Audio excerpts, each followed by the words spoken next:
iHeart, get ready. Fantasy football is here. Welcome to the Full-Time Fantasy Show. FullTimeFantasy.com is home to the Fantasy Football World Championships and the best players in the world. Real money winners giving their secrets to help you win. Now exclusively on iHeart. This is the Full-Time Fantasy Show with your host, the one, the only, Dr. Roto.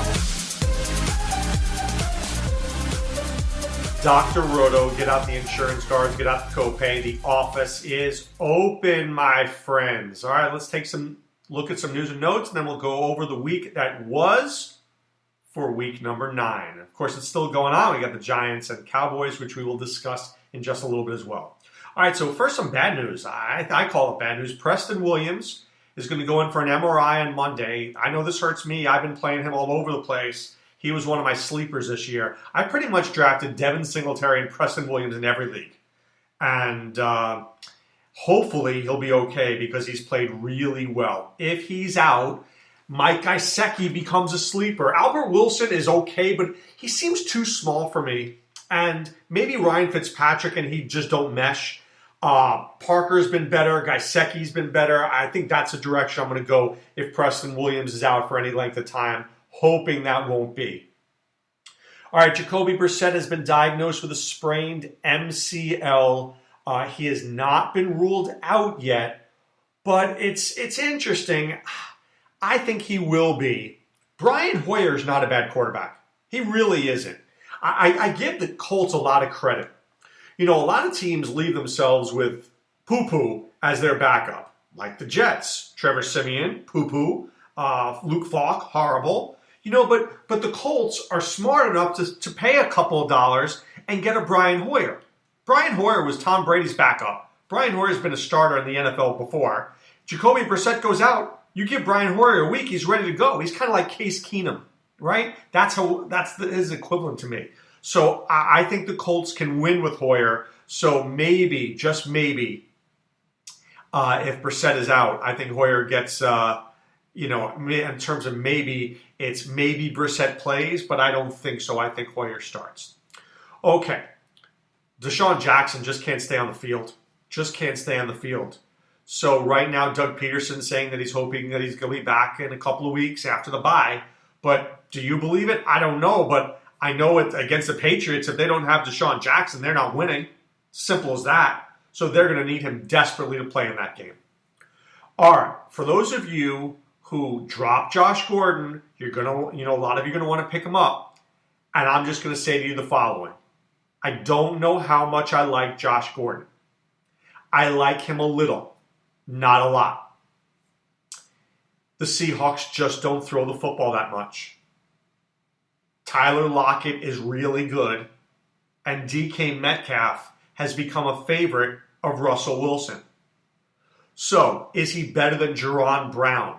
Yes. Is he better than David Moore? Yes. But how many catches is he realistically going to have?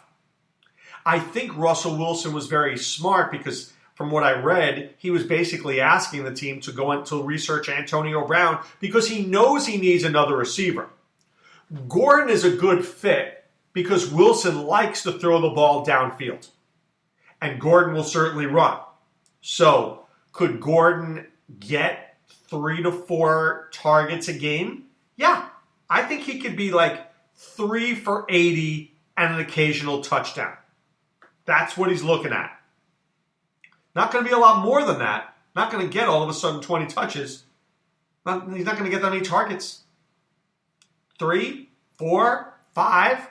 They just run the ball too much. So would I bid on him? Sure. Would I bid that much for him? No. I don't overbid for a guy like that. Now, if DK Metcalf or Tyler Lockett should get injured, well, then it's worth it. So at this point, if you have money, you may want to put some money on Gordon for that one reason. It's like putting money on Alexander Madison. Maybe he's worth nothing now, but if Dalvin Cook gets hurt, he's worth every penny. Okay, let's take a look at yesterday's games. Texans-Jaguars, I'm shocked. Shocked at how well the Texans defense played. Shocked at how badly the Jaguars played. 3 points? Seriously? No J.J. Watt? No Roby? No Joseph? Come on. You got to do better than that. Minshew, you're not winning any starting job in the NFL when you put up 3 points. So, yeah, Nick Folk is going to be the starter. Book it. Steelers, Colts. Look, Steelers got a big win. Colts got a big loss. Don't kid yourself with the following. Colts win this game if Brissett is playing. 100%. 100%. Now, the bigger problem for the Steelers is how many times can you throw the ball to Jalen Samuels? You've got to get Juju and Deontay Johnson involved. I mean, Mason Rudolph, I get the fact that you're a backup, but you got to throw the ball more than 5 yards. You want to win, you want to make the playoffs, that's what you need to do. All right, Redskins and Bills. I told you Devin Singletary. You know I love this guy. I've been preaching him all year. Look, this was the perfect game for him. This was the perfect game for him. You're playing the Redskins. You know you're going to win. Let's see what he could do, and he's really good. So hopefully you have him on your teams because you're going to want to start playing him right about now. Panthers and Titans. I mean, I'm very excited for Kyle Allen and for the receivers. We know Christian McCaffrey's a god. But after that, if they want to make a run in the playoffs, and they're 5-3 right now, A, they got to tighten up their defense, and B, they got to throw the ball to DJ Moore and Curtis Samuel. They did that yesterday, they won. When they don't do that, they lose. Simple as that. Speaking of losing, the Jets lost to a team that's tanking. If they are not humiliated and embarrassed at this point, I don't know what else to say. Adam Gase is a train wreck, and that Sam Darnold gets up there and says that he's a great coach. I get that. Now, there was a very good article. On why they don't want to fire Adam Gase. They don't want Sam Darnold to have yet another voice in his head. He's already hearing voices. They don't need more. Chris Johnson doesn't want to be embarrassed. And then you fire Gase, you fire Bowles. How many guys are you paying? How many guys are you paying not to coach you? But, I mean, this is bad. I mean, you're a Jet fan. If you're not wearing a bag over your head, I'm shocked. Speaking of bad, the Chicago Bears are bad. There's a bad football team there. And let me tell you who's bad. The defense. That's right, the defense was bad. It was the fourth quarter. It was about 7 minutes to go, maybe a little less, 6 and change, and they couldn't stop the Eagles. It was like 3rd and 9, 11 yards, 3rd and 14, 16 yards. Are you kidding me? Make one stop, and now your team has a chance to win. Right? Mitch Trubisky is a train wreck and a half, but it was the defense's fault. You can't stop the Eagles. You're not winning any games. All right, the Chiefs beat the Vikings. I'm a little concerned. I mean, firstly, how do you not get the ball to Stephon Diggs? Secondly, how does Dalvin Cook not run for 5,000 yards? I mean, the Chiefs can't stop anybody. So either the Vikings offensive line did something wrong or the Chiefs defensive line just started to play great. I don't know about either of those things, but I want to investigate. I want to look more closely at that. All right, the Raiders beat the Lions. I thought the Raiders played real good football. Josh Jacobs is an excellent player. That guy's bumped up to late first, early second round next year for me. My problem in this game with the Lions. Lions should have won this game. And I'm telling you what happened.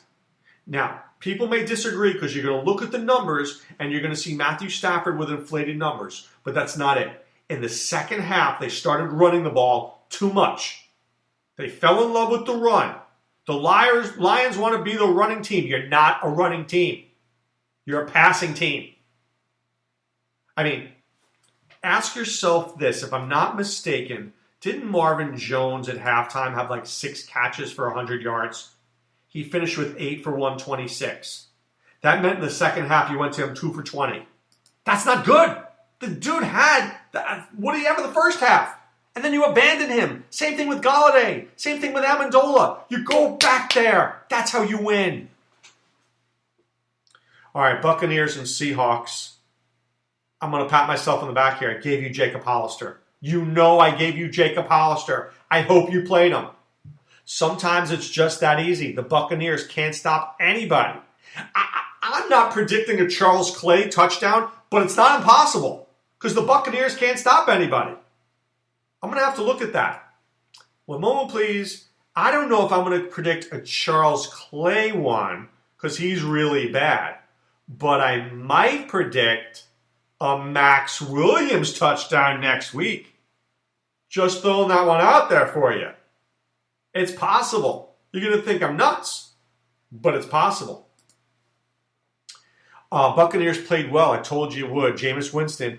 My son said to me, he goes, aren't the Seahawks a lot better than the Buccaneers? I said, you never know about the NFL. He goes, what are you teasing me? I go, I'm not teasing you. I'm telling you the truth. You never know about the NFL. You never know what can happen. When you think you know the NFL, you know nothing. Speaking of knowing nothing, Chargers put the smackdown on the Packers. I mean, the Packers could do nothing. Couldn't run, couldn't pass, couldn't play defense, couldn't do anything. This was the ideal game for the Chargers that the Chargers have been dreaming about. They played perfect Chargers football. Now, here's the thing. Can you replicate that every week? I don't know about that, but it'll be interesting to see. All right, Broncos and Browns. Broncos defense has been so much better than it was in the beginning of the season. Kudos to Vic Fangio. The defense looks really good. Brandon Allen was not a train wreck. Phillip Lindsay was unstoppable. Unstoppable. Browns got to stop the run. You got to stop one guy. And Baker Mayfield was, Odell Beckham made some great plays. He's such a good player. And you know what? Why aren't you going to him all the time? I don't understand that. At the end of the game, they throw to Landry. You throw it to Beckham.